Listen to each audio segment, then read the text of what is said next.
Why would you do it that way? Why wouldn't you say, you know what, we're going to bring in someone from another jurisdiction to do it? There's a lot of United States attorneys around the country. We'll have somebody come in and do this case. That's not what happened in Alabama. Every time they had the chance to go the extra mile to be independent and objective, they didn't do it. Laura Canary handled the case for 8 months. When defense attorneys objected, she turned it over to her assistants and says that she had nothing further to do with it. In this new investigation, prosecutors zeroed in on that vivid story told by Siegelman's aide, Nick Bailey, who said that he saw the governor with a check in his hand after meeting Richard Scrushy. Trouble was, Bailey was wrong about the check, and Siegelman's lawyer says prosecutors knew it. They got a copy of the check, and the check was cut days after that meeting. There was no way possible for Siegelman to have walked out of that meeting with a check in his hand. That would seem like a problem with the prosecution's case. It's a huge problem, especially when you've got a guy whose credibility was going to be the linchpin of that case. It was a huge problem.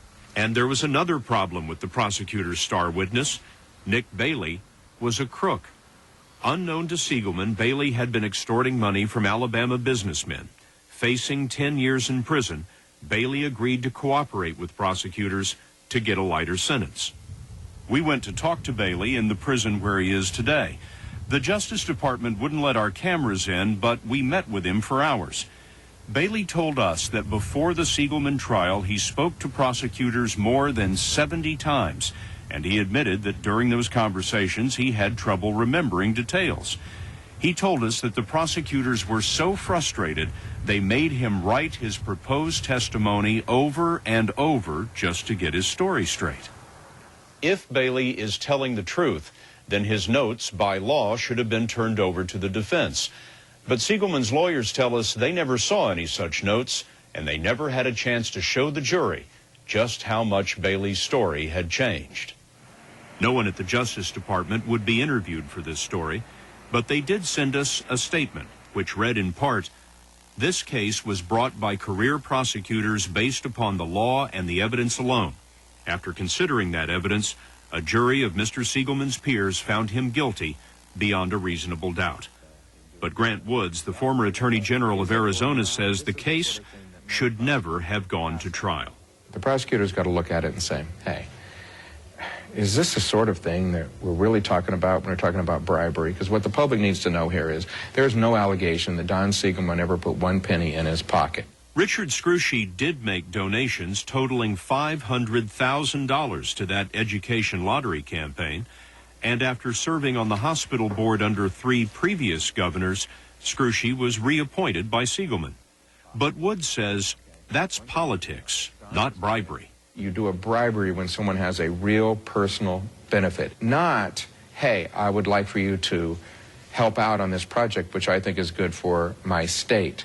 If you're going to start indicting people and putting them in prison for that, then you might as well just build 9 or 10 new federal prisons, because that happens every day in every state house, in every city council, and in the Congress of the United States. What you seem to be saying here is that this is analogous to giving a great deal of money to a presidential campaign, and as a result, you become ambassador to Paris. Exactly. That's exactly right. Siegelman was campaigning in the 2006 Democratic primary as he went to trial. We're going to turn this bus into what we call the night shift, because after the trial every day, we're going to be hitting the trail every day. But he lost in the primary. After 2 months, the jury deadlocked twice, then voted to convict on its third deliberation. Many legal minds were shocked when federal Judge Mark Fuller at sentencing sent Siegelman directly to prison without allowing the usual 45 days before reporting. He had him handcuffed. He had him manacled around his legs like we do with the crazed killers, and whisked off to prison just like that. Now, what does that tell you?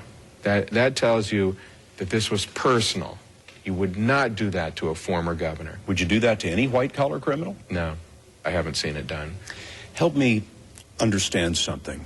You're blaming the Republican administration for this prosecution. You're saying it was a political prosecution. You are a Republican. How do I reconcile that? We're Americans first.